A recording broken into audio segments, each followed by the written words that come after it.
آیت نمبر 22 ختم ہو کر 23 شروع ہو رہی ہے.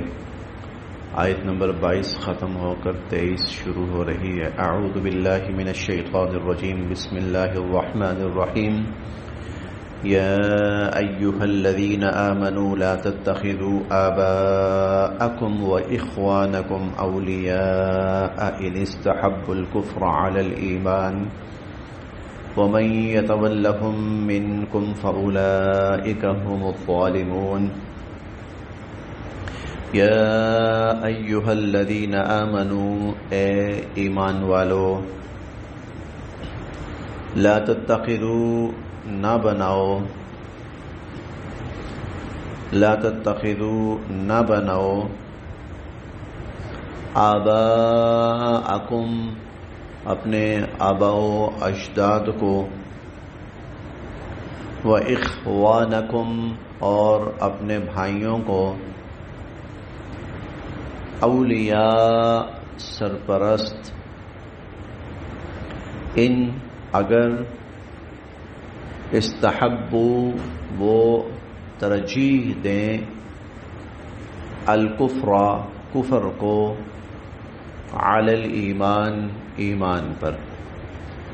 ان استحب الکفر علی الایمان اگر وہ کفر کو ترجیح دیں ایمان پر تو ایسے لوگوں کو بے شک وہ تمہارے بھائی ہیں، بے شک وہ تمہارے باپ ہیں، چچا ہیں، ماموں ہیں، تو انہیں اپنا سرپرست نہ بناؤ.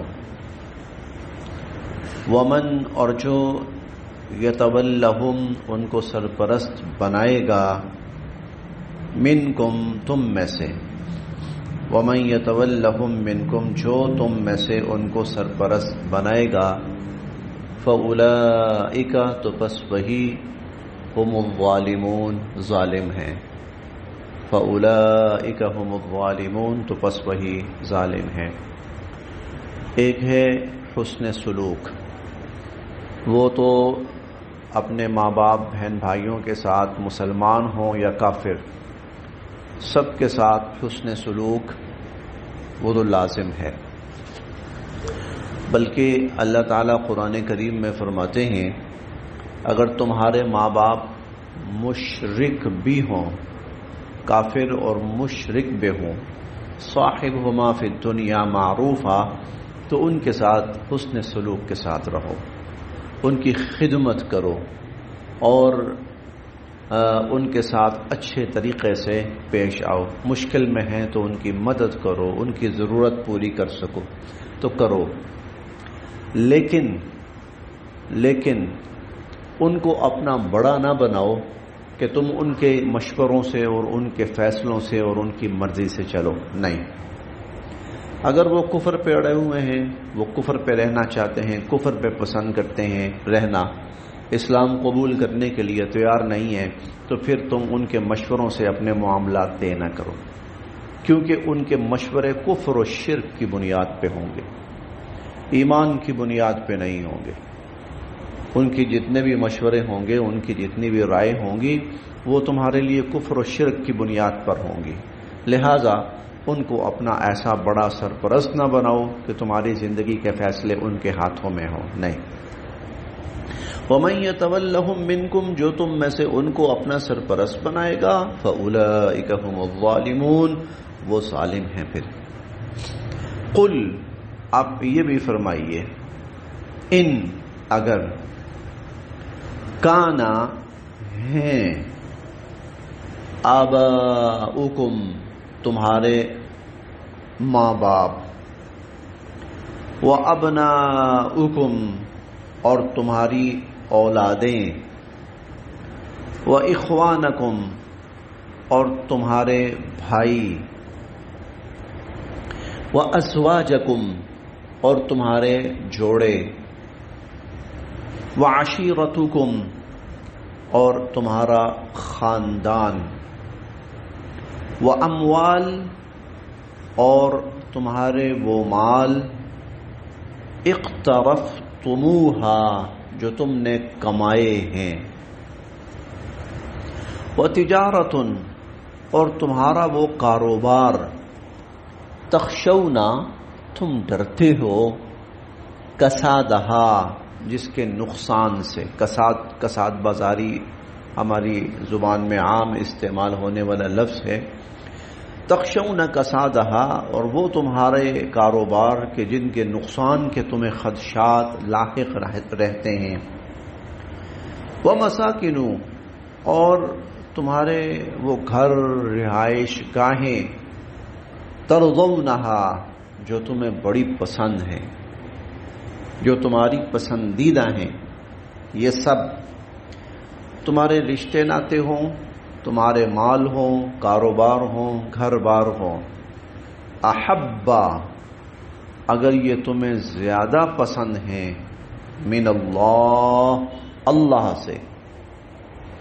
ورسولہ اور اس کے رسول صلی اللہ علیہ وسلم سے، وجہاد فی سبیلہ اور اللہ کی راہ میں جہاد کرنے سے۔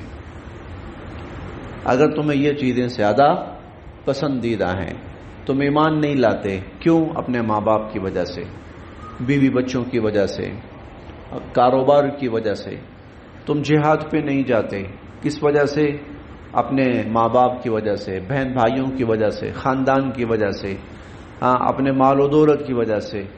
اگر تم جہاد پہ نہیں جاتے یا ایمان نہیں لاتے یا اللہ کے حکموں کی تعمیل میں یہ چیزیں رکاوٹ بنتی ہیں اور تمہیں یہ زیادہ عزیز ہیں، فتربصوا تو پھر انتظار کرو، حتی یہاں تک کہ یأتی اللہ بأمرہ، یہاں تک کہ اللہ تم پر اپنی سزا کا فیصلہ لاگو کر دے۔ اللہ اپنا حکم لے آئیں، یعنی اللہ اپنی سزا کا فیصلہ تم پر لاگو کر دے۔ فتربصوا پھر انتظار کرو، حتی یأتی اللہ بأمرہ یہاں تک کہ اللہ اپنی سزا کا فیصلہ تم پر لاگو کر دیں۔ دیکھیں، ایک مسلمان کے لیے جو سب سے بڑا رشتہ ہے جسے اس نے ہر قیمت پر بحال رکھنا ہے، بچانا ہے، وہ اللہ اور اللہ کے نبی کا رشتہ ہے۔ اس کے لیے جو بھی قربانی دینی پڑے وہ دے، لیکن اگر وہ قربانی دینے کے لیے تیار نہیں ہے، اللہ اور اس اپنے رسول کا رشتہ وہ بے شک داؤ پہ لگانے کے لیے تیار ہے، فتربصوا حتی یأتی اللہ بأمرہ، پھر اس کے لیے اللہ کی طرف سے سزا کا فیصلہ ہے۔ کب؟ جب اللہ کا دل کرے۔ فتربصوا پھر تم انتظار کرو، حتی یأتی اللہ بأمرہ، بڑی واضح آیت ہے، کسی تشریح کی ضرورت نہیں ہے۔ حتی یأتی اللہ بأمرہ، ایک مسلمان کا طریقہ، نظریہ، سوچ، جذبہ کیا ہونا چاہیے کہ اللہ مجھ سے اگر کبھی قربانی مانگے کسی بھی چیز کی، میں دینے کے لیے تیار ہوں، میں دینے کے لیے تیار ہوں۔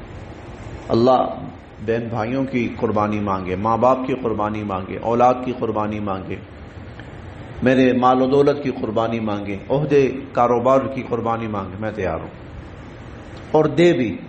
یہ ایک مسلمان کا ایمان، طریقہ اور جذبہ ہونا چاہیے۔ اور اگر وہ کہیں نہیں، میں کوئی رسک لینے کے لیے تیار نہیں ہوں، میں ایسی کوئی قربانی دینے کے لیے تیار نہیں ہوں، اگر میں یہ جو حرام کام کر رہا ہوں یہ چھوڑ دوں تو بزنس ہی نہیں ہوگا، کوئی پروفٹ ہی نہیں ہوگا۔ میں نوجوان کی بات بتا رہا ہوں، یہ جو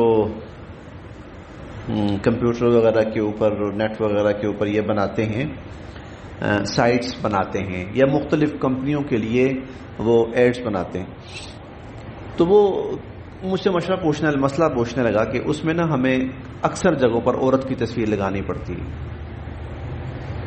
عورت کی تصویر لگانی پڑتی ہے۔ میں نے کہا وہ تو ناجائز ہے اور حرام ہے۔ کہتا نہ لگائیں تو چیز نہیں بکتی، لوگ وزٹ ہی نہیں کرتے، اس کو شیئر ہی نہیں کرتے، اس پہ آتے ہی نہیں ہیں۔ اب یہ دیکھیں، یہ حرام ہے، منع فرمایا اللہ تعالیٰ نے، اللہ کے رسول صلی اللہ علیہ وسلم نے منع فرمایا، لیکن اب کوئی شخص اگر یہ سوچ کر کہ اگر میں یہ نہیں کروں گا نا تو میری چیزیں نہیں بکے گی، میری اس ایڈ کے اوپر کوئی وزٹ ہی نہیں کرے گا، کوئی اس کو لائک ہی نہیں کرے گا، یہ وہ شخص ہے جو اللہ کے لیے کوئی بھی قربانی دینے کے لیے تیار نہیں، بلکہ اس کو اپنا کاروبار اپنا ہی زیادہ عزیز ہے۔ خیر وہ تو چھوٹا سا اس نے مسئلہ پوچھا، تو ہمارے ہاں بڑے معاملات بھی ایسے ہی ہیں. فتربصوا، پھر انتظار کرو، حتی یاتی اللہ بامرہ، یہاں تک کہ اللہ اپنی سزا کا فیصلہ تم پر لاگو کرے. واللہ، اور اللہ، لا یہدی القوم الفاسقین، اللہ ایسے نافرمان لوگوں کو کبھی کامیاب نہیں فرمائیں گے. لقد یقیناً نصرکم اللہ، نصر مدد فرمائی، کم تمہاری، اللہ نے، لقد نصرکم اللہ، یقیناً اللہ نے تمہاری مدد فرمائی، فی مواطن کثیرہ، مواطن مواقع، کثیرہ بہت سارے، اللہ نے بہت سے مواقع پر تمہاری مدد فرمائی. وَيَوْمَ حُنَيْن، اور حنین کے دن بھی، وَيَوْمَ حُنَيْن، اور حنین کے دن بھی. اذ، جب، اعجبتکم، جب تمہیں بڑی بھلی لگ رہی تھی، کثرتکم، تمہاری کثرت، اپنی تعداد کی کثرت تمہیں بڑی بھلی لگ رہی تھی. فلم تغنی، پھر نہیں کام آئی، عنکم، تمہارے، شیئن، کوئی بھی چیز، فلم تغنی عنکم شیئا، پھر کوئی چیز تمہارے کام نہ آئی. وضاقت، اور تنگ پڑ گئی، علیکم، تم پر، الارض، زمین، اور زمین تم پر تنگ پڑ گئی، بما رحبت، باوجود اتنے کشادہ ہونے کے. ثم، اور پھر، ولیتم مدبرین، تم پیٹ پھیر کر بھاگ گئے. ثم ولیتم مدبرین، پھر تم پیٹ پھیر کر بھاگ گئے. پچھلی آیات میں ہم نے فتح مکہ کے بارے میں پڑھا، اور اس کے بعد جو واقعات پیش آئے وہ، جب مکہ پہ مسلمانوں کا قبضہ ہو گیا اور مسلمانوں کا کنٹرول بہتر ہو گیا، تو حضور علیہ الصلوۃ والسلام کو اطلاع ملی کہ ایک قبیلہ ہے بنو حوازن، بہت بڑا قبیلہ تھا، قبیلہ بنو حوازن، اور یہ لوگ اپنی تیر اندازی میں بڑے مشہور تھے. تیر اندازوں کا خاص طور پر یہ قبیلہ کہلاتا تھا. قبیلہ بنو ثقیف جو تھا وہ بھی اسی کی شاخ تھی. تو اس کا جو مالک تھا، قبیلے کا سردار مالک بن عوف اس کا نام تھا. تو حضور علیہ الصلوۃ والسلام کو اطلاع ملی کہ بہت بڑا لشکر انہوں نے تیار کیا، کیونکہ انہیں یہ تھا کہ اب اس کے بعد مسلمان ہماری طرف آئیں گے، تو اس سے پہلے کہ وہ ہماری طرف آئیں ہم ان پہ حملہ کر دیں. چنانچہ انہوں نے بہت بڑا لشکر تیار کیا، اور غالباً وہ لشکر کوئی 26، 27، 28 ہزار کا لشکر تھا. حضور علیہ الصلوۃ والسلام نے جتنے صحابہ تھے ان کو حکم فرمایا، 14,000 کے قریب صحابہ، کہ چلو بھائی ان کا مقابلہ کرنا ہے. اچھا، صحابہ کرام جب اس لشکر کے ساتھ روانہ ہوئے ہیں تو ذہن میں یہ تھا کہ ہم تو 200، 250، 400، 500 بھی ہوتے تھے تو فتح ہوتی تھی، آج تو 14,000 ہے، اور فتح پکی ہماری. یہ چیز اللہ کو پسند نہیں آئی. چنانچہ جب مسلمان اس لشکر کا مقابلہ کرنے کے لیے جا رہے تھے تو انہوں نے راستوں کے اندر جہاں سے لشکر نے گزرنا تھا مسلمانوں کا، اپنے تیر انداز چھپائے ہوئے تھے. جب مسلمانوں کا لشکر درمیان میں آ گیا، یکدم تیر اندازوں نے حملہ کیا، اور وہ اتنا شدید حملہ تھا، اور ان کی خوبی بھی تیر اندازی تھی، تو اتنا شدید حملہ تھا کہ کچھ لمحوں کے لیے مسلمانوں کو سمجھ نہیں آئی کیا ہوا ہے. توقع نہیں تھی نا، بالکل غیر متوقع طور پر یہ حملہ ہوا. راستے بھی تنگ تھے. اب وقتی طور پہ یہ ہوا، فوری طور پر، کہ جس کا جہاں وہ منہ ہوا وہ بھاگا. پھر حضور علیہ الصلوۃ والسلام پوری استقامت کے ساتھ جمے رہے میدان میں. حضرت عباس رضی اللہ عنہ سے فرمایا کہ مسلمانوں کو بلاؤ، مسلمانوں کو روکو، یہ کہیں ادھر ادھر زیادہ دور نہ ہو جائیں. چنانچہ حضرت عباس رضی اللہ عنہ نے جب آواز دی اور حضور علیہ الصلوۃ والسلام کا پیغام پہنچایا تو پھر صحابہ کرام یکدم دوبارہ جمع ہونا شروع ہو گئے. پھر لڑائی ہوئی. اللہ تعالیٰ نے مسلمانوں کو بہت بڑی فتح عطا فرمائی. اس قبیلے کے بڑے بڑے تقریباً 70 سے زائد سردار مارے گئے، 6-7 ہزار جنگی قیدی بنے، بے انتہا سونا چاندی مسلمانوں کے ہاتھ لگا۔ اور بڑی بات یہ ہوئی کہ یہ جو قبیلہ تھا بعد میں اس کے اکثر لوگ مسلمان ہو گئے۔ وہ مالک بن عوف جو قبیلے کا سردار تھا بھاگ گیا، پہلے وہ بھاگ گیا، بیوی بچوں سمیت بھاگ گیا، بعد میں پھر وہ آیا واپس حضور علیہ الصلوۃ والسلام کی خدمت میں، اسلام قبول کیا، اور مالک بن عوف پھر بہت بڑے صحابی بنے۔ اور یہ چونکہ جنگجو قسم کے تھے، اس لیے حضور علیہ الصلوۃ والسلام بڑی بڑی مہمات میں بڑے بڑے جو ہوتے تھے معاملات ان کے سپرد فرماتے تھے۔ بعد میں حضرت ابوبکر صدیق، حضرت عمر رضی اللہ عنہ، تو اس میں اللہ تعالیٰ نے اس کا ذکر فرمایا۔ اب یہاں ایک بات تو یہ ارشاد فرمائی کہ دیکھو تم حق پر ہو، اللہ کی مدد ہمیشہ تمہارے ساتھ رہی، اور دوسری بات کہ کبھی اپنی نظر اللہ سے نہ پھیرنا، اللہ سے اپنی نظر نہ پھیرنا۔ ہماری تعداد زیادہ ہے تو فتح یاب ہو جائیں گے، تعداد کم ہوگی تو نہیں ہوگا، نہیں نہیں نہیں، دیکھ لو تمہاری کثرت تمہیں بڑی بھلی لگ رہی تھی، تمہارے کچھ کام نہیں آئی۔ یقین اللہ کی ذات پر رکھنا، اعتماد اللہ کی ذات پر، پھر اللہ ایسے ہی مدد فرماتے رہیں گے۔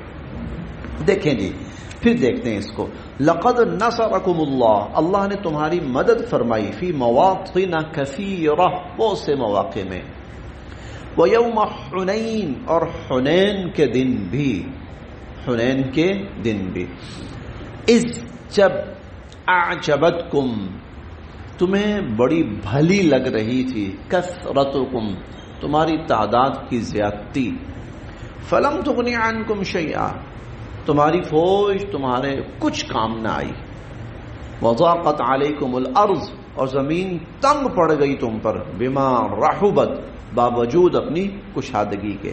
یہ اردو کا بھی محاورہ ہے، زمین تنگ پڑ جانا، سمجھ نہیں آ رہی تھی کہاں جائیں، اتنی بڑی زمین ہے، لیکن اس وقت ایسی کیفیت تھی کہ سمجھ نہیں آ رہی تھی کہاں جائیں، کیسے بچیں۔ ثم ولیتم مدبرین، تم پھر پیٹھ پھیر کے بھاگے۔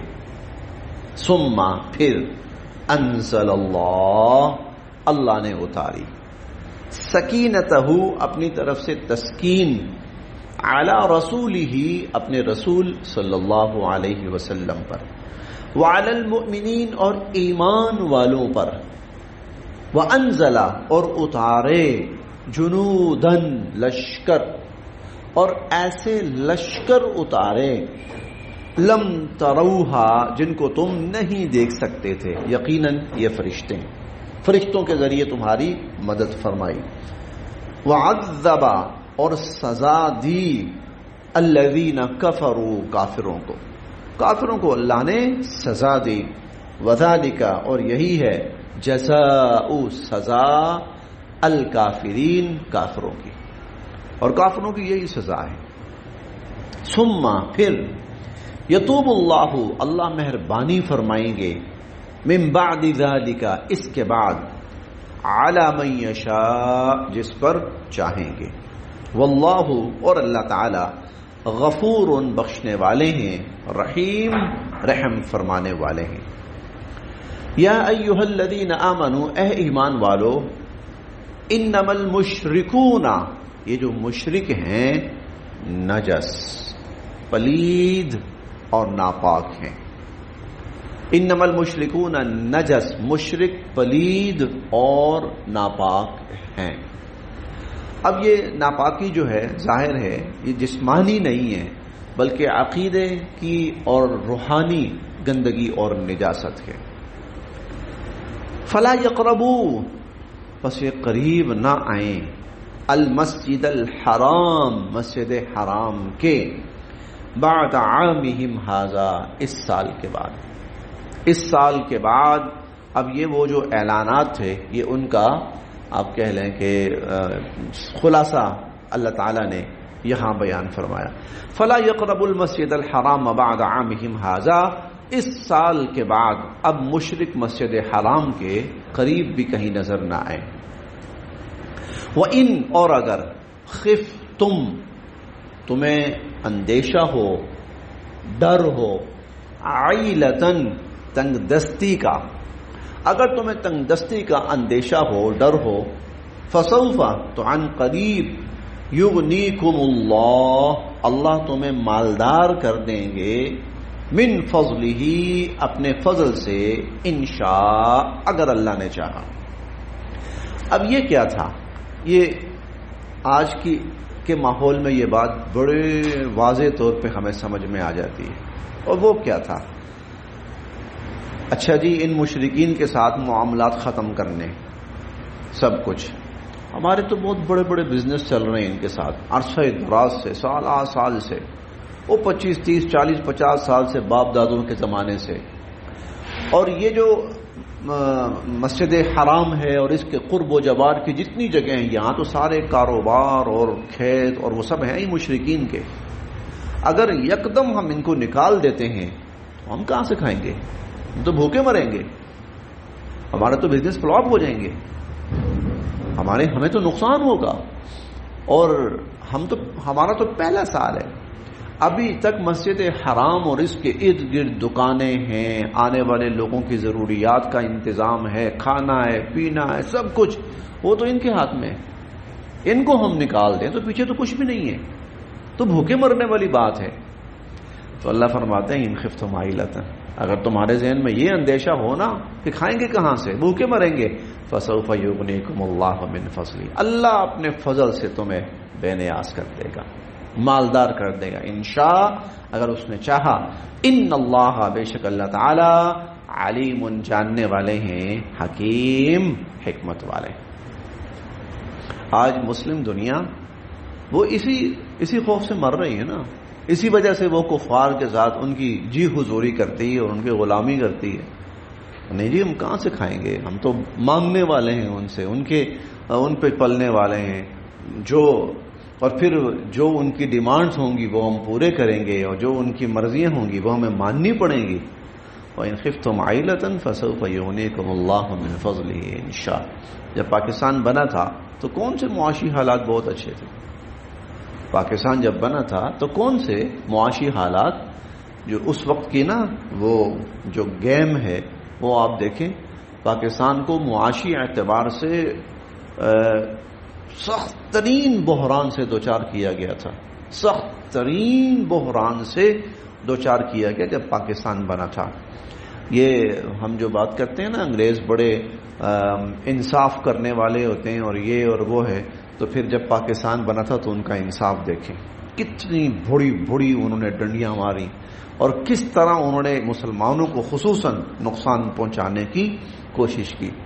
قائد اعظم کو پہلے جو پاکستان کا نقشہ بنا وہ اور تھا، بعد میں نا جب حتمی اعلان کا وقت آیا تو ایک لسٹ پکڑا دی گئی، یہ پاکستان ہے۔ قائد اعظم کا یہ کیا، یہ فلاں فلاں فلاں فلاں سارے علاقے پاکستان کا حصہ تھے، تو یہ آپ کیا کا ماننا تو مانو، نہیں تو پھر ہم یہ بھی نہیں ہونے دیں گے۔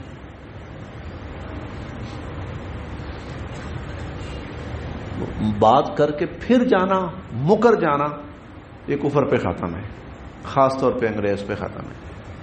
وہ تحریک خلافت شروع ہوئی تھی ہندوستان میں، تحریک خلافت، انگریز نے وعدہ کیا مسلمانوں سے، میں ترکی کو کچھ نہیں کہوں گا۔ جب جرمن کے خلاف فتح ہو گئی، ترکی کے ٹکڑے ٹکڑے کر دیے، تحریک خلافت اٹھی پھر یہاں سے۔ تو بات کرنا اور بعد میں پھر جانا، وہ صرف اپنے ملک کی حد تک، اپنے لوگوں کی حد تک وہ لوگ صحیح رہیں گے، جب باہر نکلیں گے ان سے بڑا ظالم کوئی نہیں، ان سے بڑا دھوکے باز کوئی نہیں، ان سے بڑا جھوٹا کوئی نہیں، ان سے بڑا فراڈیا کوئی نہیں۔ کر کے دیکھ لیں دوہرے معیار ہر جگہ پر۔ لیکن اس کی وجہ کیا ہے کہ مسلمان مال و دولت کے پیچھے ان کی باتیں مانتے۔ اگر یہ آ جائے وَإِنْ خِفْتُمْ عَيْلَةً فَسَوْفَ يُغْنِيكُمُ اللَّهُ مِنْ فَضْلِهِ، اللہ تمہیں اپنے فضل سے بے نیاز کر دیں گے، تو اگر یہاں پہ آ جائیں، اس نہج پہ مسلمان آ جائیں، پھر نہیں مار کھائیں گے۔ سنا ہے ہمارے پڑوس میں ایک ملک ہے، بڑے غریب لوگ ہیں، لیکن نہ کسی IMF کے پاس گئے، نہ کسی ورلڈ بینک کے پاس گئے، نہ کسی کے سامنے جھولی پھیلائی۔ سنا ہے وہ خود ہی اپنی محنت سے کوشش کر کے اپنے حالات کو بہتر کر رہے ہیں، اور سنا ہے کہ ان کی وہ کرنسی